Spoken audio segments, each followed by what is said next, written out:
welcome to another episode of the Phenomenal Woman Club, the podcast where you'll hear women being unapologetically phenomenal every episode. Welcome back, guys. This is episode, I don't know. Do you know what? Every week I come on here and I forget what episode this is because my weeks are crazy. This is episode 7 or 8. So thank you for riding with me. You guys already know what I'm going to ask you guys to do. Please go ahead, follow us, the PW Club, on Instagram, follow the PW Club on TikTok. We'll get clips of every episode pretty much every day, actually. So it'll keep you up to date. You know what's happening. You know what we're talking about. You know what the trends are. You know what I'm ranting about. You will be in the know. So please go ahead and follow and subscribe on YouTube. So YouTube, I have been getting quite a lot of comments on YouTube, which is weird because I usually get comments on TikTok, but YouTube for some reason is where people have been commenting on my videos. They really are like engaging with my shorts. So I really want you guys to be over there as well. Subscribe, follow, share it around. You guys already know. Don't hog all of the Phenomenal Woman for yourself. Share it with people, friends, family, colleagues. You know what to do. Let me know. You can email me, do all the stuff. But yeah, welcome back. Let's jump into this week's episode. So you guys already know that I love a Am I the Arsehole episode.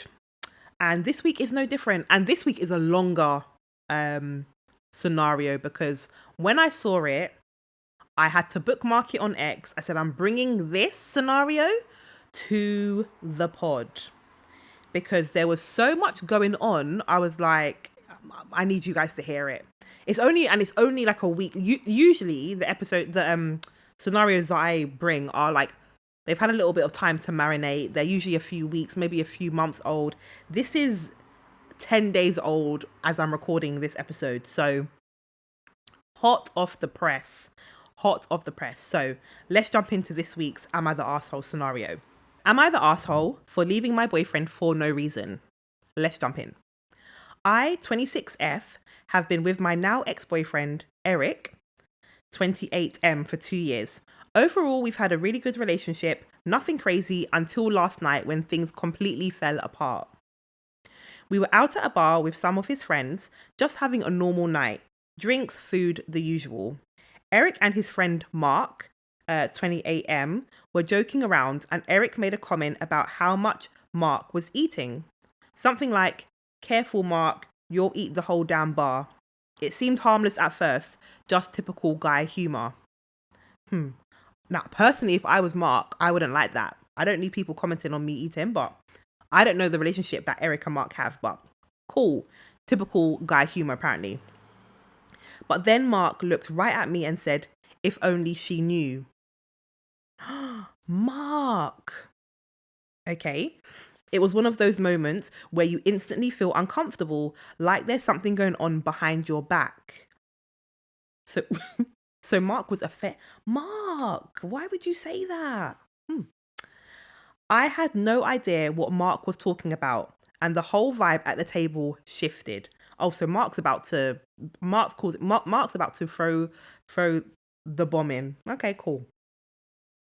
Before I could even react, Eric exploded. He went off on Mark, screaming at him to shut the F up and even tried to get physical. Now, Eric, when you respond like that, clearly you've done something wrong. Because what's my favorite phrase right now is only hit dogs holler. So if you haven't done anything wrong, why are you exploding? Trying to get physical. Okay, cool.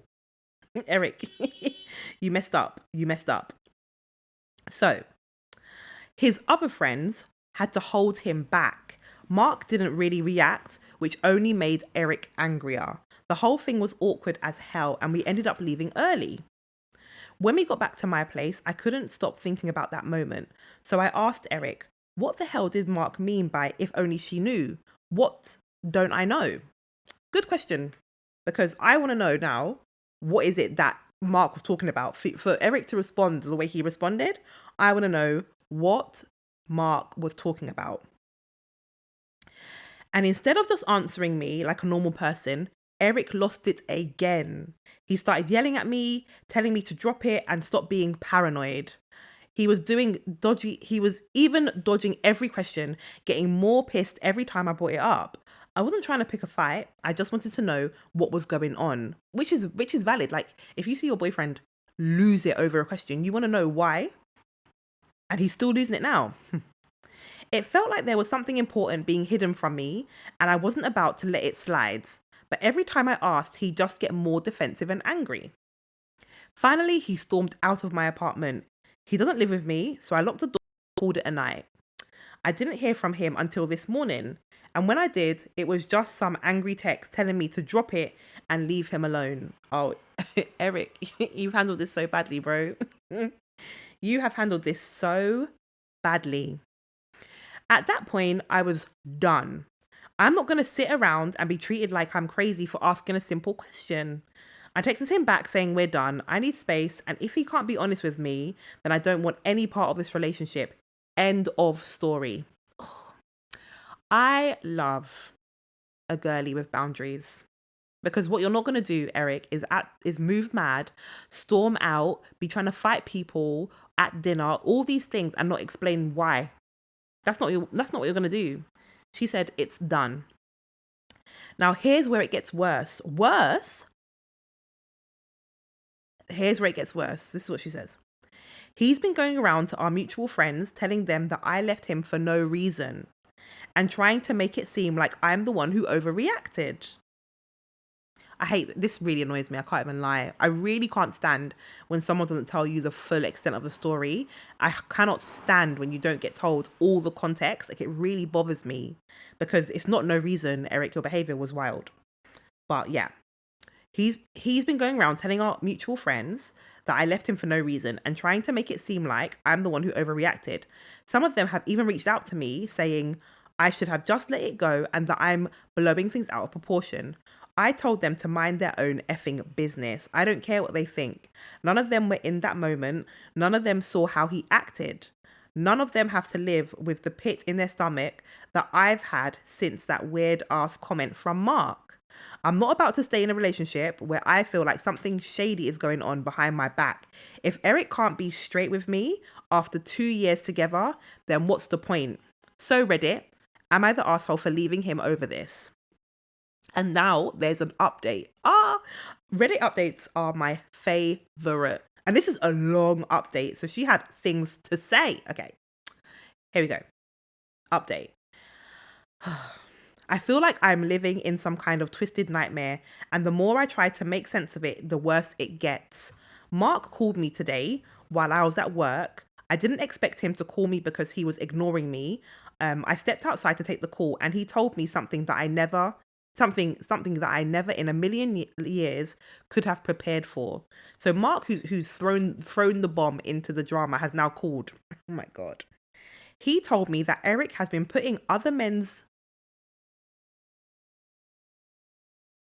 Oh my gosh, I was not expecting that. He told me that Eric has been putting other men's semen into my food, drinks, skincare, shampoo, conditioner, and even my toothpaste. Eric needs to go to jail. Eric needs to go to prison. Eric needs to go to prison. What? Do you know what? I try to not read these before I come onto the pod and talk to you guys about it. I'm actually in shock. I'm actually in shock. Let me go back. He told me that Eric has been putting other men's semen into my food, drinks, skincare, shampoo, conditioner, and even my toothpaste. I'm not exaggerating. I'm not being dramatic. That's what Mark said. Eric has apparently been hooking up with random men, having them finish into cups, and then using it in my meals and drinks like it's some kind of sick joke. Even as I write this, I'm still in complete disbelief. Who does that to someone? I'm in disbelief too. Oh my God. This is a crime. This is a crime. This is a crime. I don't know what crime this is. I don't know, but this is a crime. Mark said he found out about this a week ago, but for some reason it took him that long to tell me. A week. I've been living my life completely oblivious, trusting Eric, someone I loved, while this was happening behind my back. I feel so betrayed, so disgusted, and so violated. When I asked Mark if he and Eric were having an affair or if this was just some sort of twisted thing between them, he swore they weren't. And he even made a gross comment about not wanting to touch Eric because who knows what disease he has. Mark, you can't say that to the girl. That was his girlfriend for 2 years. Oh no. That made my stomach turn. I'm getting tested for everything now because I don't know what's been in my body. This is such a violation. I'm actually shocked by what I'm reading. Like, no word of a lie. When I got home, I went straight to the kitchen. Mark told me to check under the sink, and and there were and there they were, the cups, hidden behind the cleaning supplies. I lost my, and she swears. I threw out everything in the kitchen and bathroom, even stuff I knew wasn't touched. I don't care. Everything feels contaminated now. My home doesn't feel like a safe space anymore. Every time I walk into the kitchen, I feel like I'm going to throw up. I can't even function without my mind going to dark places. Thinking about all the times I had no idea what was happening. This man, oh my God. Eric needs to be in jail. I can't even describe it. Eric needs to be in jail. I don't have any solid proof of this. It's just Mark's words and those disgusting cups, and I feel so powerless. If nothing can be done about this, I honestly don't know what I'm going to do. How is this even legal? It's not legal. It's not legal. How can someone get away with something so vile? I don't know. I don't know if I'll ever be able to trust anyone again. This whole thing has been messing with my head in ways I can't even explain. I feel dirty. I feel like I've been violated on such a deep level, and there's nothing I can do to undo it. My mum wants me to check into a hospital just to make sure I'm okay mentally, and I'm honestly going to do it. I don't feel stable right now. I don't feel like myself. I'm scared I might hurt myself or someone else. Eric was eating the same food. He was eating the food that had been contaminated right alongside me. Was it a kink, a power trip? I don't even know anymore. All I know is that the man I thought I knew, the man I loved, is a complete stranger to me now. Can't believe I've been living with someone capable of something so vile. I feel like I'm losing my mind, and I don't know how I'm going to come back from this. How can he do this to me? I'm genuinely losing it. I'm a danger to myself, and I won't be on. I'm going to check myself into a hospital. I, I, I don't know. This is thing is, it's not legal. This is not legal. Surely you cannot put other people's. Surely you can't put semen into your girlfriend's food and it be legal. Surely it can't. The thing is, I'm saying that when we know that there's a lot of other violations that are legal, but surely this has to be illegal. Anyway, I'm gonna go to the comments because we know that the comments have been doing a lot. So obviously most people are saying not the arsehole.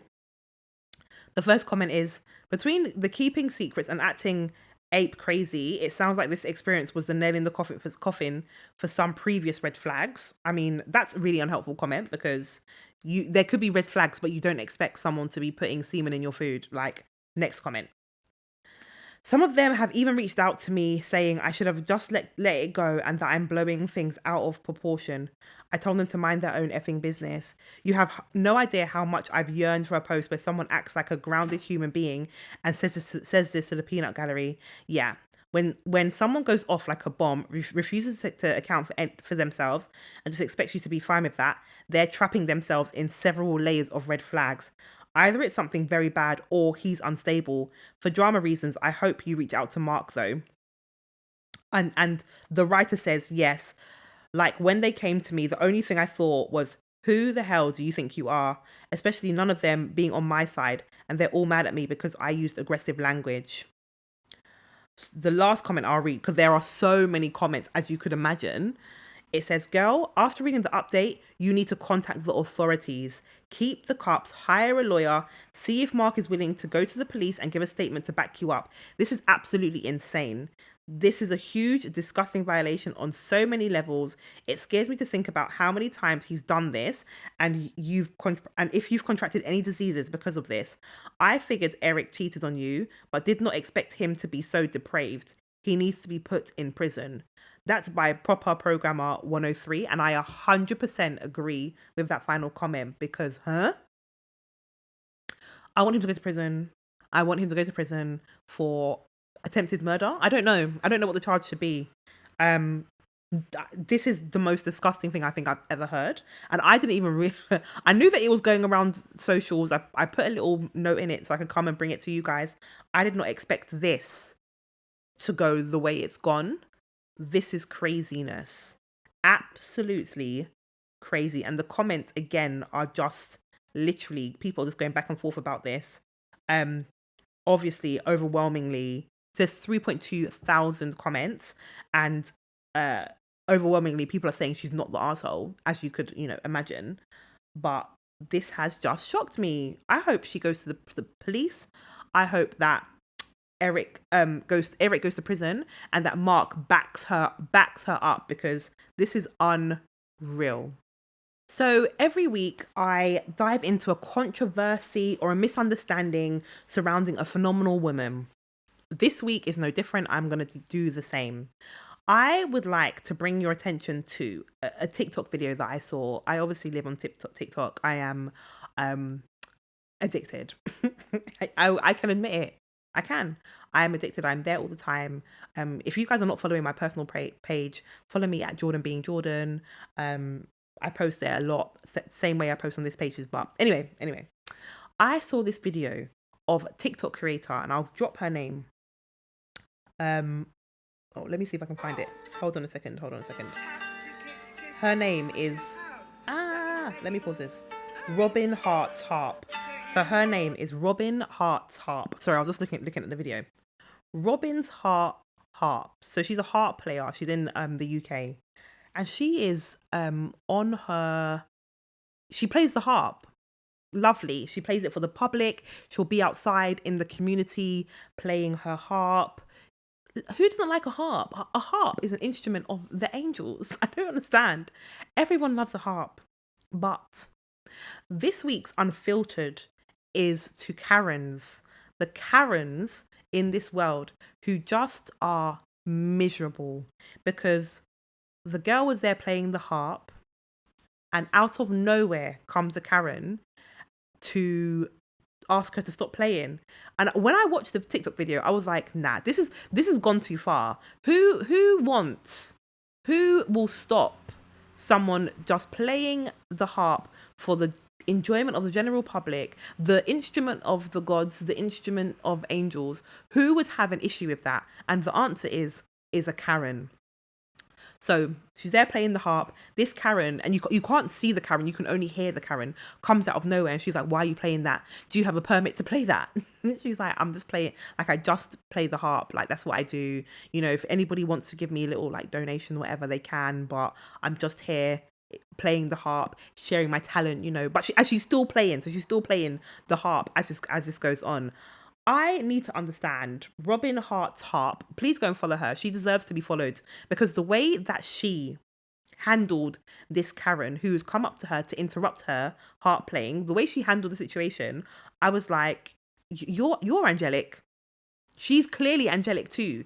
So she carries on playing, and all you can hear is this Karen in the background just like berating her and like insulting her and asking her for her permit. Now, I know for a fact this Karen, even though I didn't see her, this Karen didn't come with any sort of credentials. She wasn't from the council. She wasn't, I don't know, a police officer. She had no authority to be asking the questions that she's asking, but she's there criticizing and causing an issue for the harpists. I couldn't believe it. Do you know how miserable your life has to be? Do you know how miserable your life has to be for you to be upset with someone playing the harp in public? I really hope, and I think studies are being done into Karen behavior. I know that people actually named Karen have an issue with the whole Karen thing, but sorry, like, soz. But I think there's actually like studies being done into Karens, because there must be a psychological thing. It doesn't make sense that someone can be so miserable and be so negative. There has to be some psychological like understanding of this, because for anybody to even be upset while a harp is playing, something's wrong. So yeah, this week's Unfiltered goes to the Karens. They need to come to the front of the congregation. They need to sit down, have a moment, have a cup of tea, and figure out why they are so miserable, and leave everyone else alone. Leave everyone else alone to live their happy lives, just and crack on by themselves, because honestly, I couldn't believe what I saw. I'll post it. I'll post it somewhere on my page so that you lot can see as well. But yeah, big up to what's her name? To Robin. Robin.hearts.harp. Go and follow her. She's lovely. She seems to be just enjoying what she does. She's playing the harp. She's enjoying herself. The general public's enjoying what she's doing as well. But there's always going to be a Karen who comes to cause some sort of disruption and try to share their miserableness with everybody. What a shame. So each week I highlight a phenomenal woman who's making an impact in the community, breaking barriers or inspiring others. And I think I say every episode, like, guys, send me your suggestions. If there's somebody who you think in your community is a phenomenal woman who's doing great things, send me your suggestions. Send me, drop me an email at info@thepwclub.com. Send me your suggestions, because I want to really get to know what phenomenal women are doing in the community, because right now my focus is on celebrities, because there's so much going on in the celebrity world. This week's phenomenal woman is going to be Halle Bailey. Halle, come to the front of the congregation. Come and let's have a chat, because I was initially I was a bit skeptical about this one. I wasn't sure if I was going to make her the phenomenal woman of this episode, because I just wasn't sure. I'm not a huge fan. I'm not a fan. Like, it's very neutral. But I've obviously been following the breakup of Halle Bailey and DDG, whatever the ex is called. And why I want to make her the phenomenal woman this week is because breakups are really hard. But one thing I'll say, she has handled herself so well in these like last few weeks and months after this breakup. Whereas the ex-partner, DDG, has just been outside speaking, talking, denigrating, being rude, doing interviews, doing podcasts, up and down, hasn't sat down since they broke up, doing the absolute most. And where's Halle been? At home, working and looking after her child, not responding, not engaging, not going back and forth. She's just handled the situation with so much grace. I mean, the thing is, now I've said this, like, I bet next week she's gonna come and like do like an Instagram live and like cuss him out. But right now, as it stands currently today, she has handled herself with grace and poise. And I have to like accept, like, I have to acknowledge that. I have to appreciate that. I have to definitely give her props and give her flowers, because it can't be easy. So they broke up about 2 weeks ago when this episode is going to be released. So it's been very recent. It's been very new. They broke up about 2 weeks ago, and honestly, the ex has just been doing the most. And all Halle has done is maybe she's posted a few pictures on her Insta or on like Twitter, and just her and her son, her and her sister, just continuing to do what it is that she does best. She's there working out. She's looking after her little boy. I think she's working on some new projects, just keeping it moving. Whereas her ex partner, now we know what this looks like. To me, it looks like he is spiraling. But the difference here, where, with celebrities compared to the general public, if you like, is that I can have my ex-boyfriend can be spiraling, but no one really will know about it. She's watching him spiral and talk about her on every single podcast, on every single like live, on every social media platform and has just kept it moving. And I rate her highly for that, because that cannot be easy at all. So this week's phenomenal woman is Halle Bailey. I really hope that it's obviously early days. I really hope that things calm down. I really hope she continues to just move with grace and poise, because in the long run, she will 100% win. Like, she will 100% win out of this. There's not going to be, when they both look back, when their son looks back and says, hold on, what was going on around my birth? What was going on when you two broke up? And sees the way that both of them have behaved, how his father has behaved compared to how his mother has behaved. I'm sure his son will be like, Dad, you did the most, which he has done. And I really hope he is held to account for his behavior since their breakup. But yeah, this week's phenomenal woman is Halle Bailey. Now it's time for our phenomenal toolbox, where I share some incredible resources to help you feel more empowered in both your personal and professional life. And that can be, a podcast, that could be a book, that could be a TV show, that could be a movie, whatever it is that I think would be good for your phenomenal woman toolbox. I share that with you guys. So this week, because I've seen her a lot on the socials recently, so we all know that the US elections are literally raging. Like, every minute there's an interview, there is a podcast, there is a Trump saying something, Kamala saying something. Like, it's happening, and this is a big election. Like, this is a serious election. But obviously the Obamas have been supporting Kamala Harris's run for the presidency. And then Michelle Obama made a speech the other day, and I was like, oh, Michelle, please run. Please run. No, in fact, no, don't run for the presidency. I couldn't even imagine how difficult it would be for her to run for the presidency. I know we all actually want her to. Like, there's been a lot of discussions about her running. And she has said, I think quite openly in interviews, like, she's like, absolutely not. Like, I will not be running for the presidency. I think she talks about how difficult that time in their family's life it was for when her husband Barack was the president. She's not trying to go there. She's trying to have a quiet and happy life, and I support Michelle for that completely. But this week, The Light We Carry, Michelle Obama's book, Overcoming in Uncertain Times, is my recommendation for the Phenomenal Woman Toolbox. It really is. It's a great book. I've actually got it twice. I think I bought it and then I got it as a gift. So clearly my people know me very well.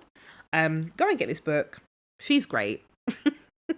That's about as much as my recommendation is gonna be. You guys know she's great. She's just accomplished. She's just smart. She's well spoken. She's balanced. She literally she knows what's going on. She's got her ear to the ground. She's able to talk about hard topics so well. She's engaging. She's all the things. Michelle Obama is our forever what do they call them? If you're not a POTUS, you're like the white. Anyway, the Obamas are our forever. They're not going anywhere. I think everybody acknowledges that they are here to stay.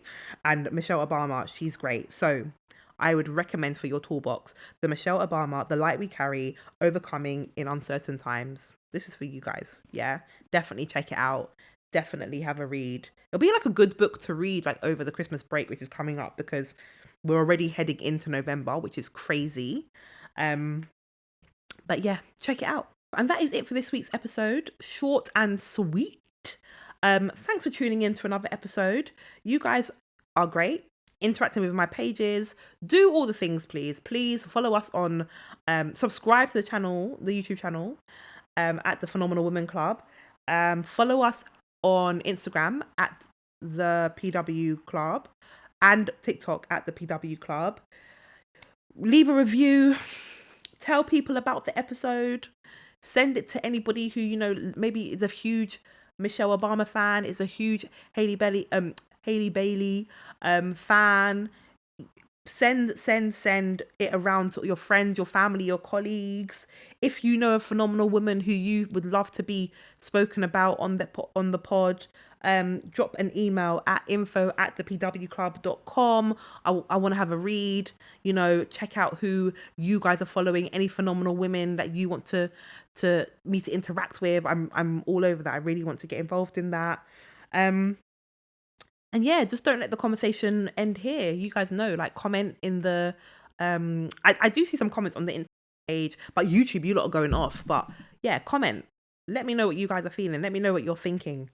And I guess I'll see you next week for more conversations that empower and stories that inspire. Thanks, guys. Take care. Bye.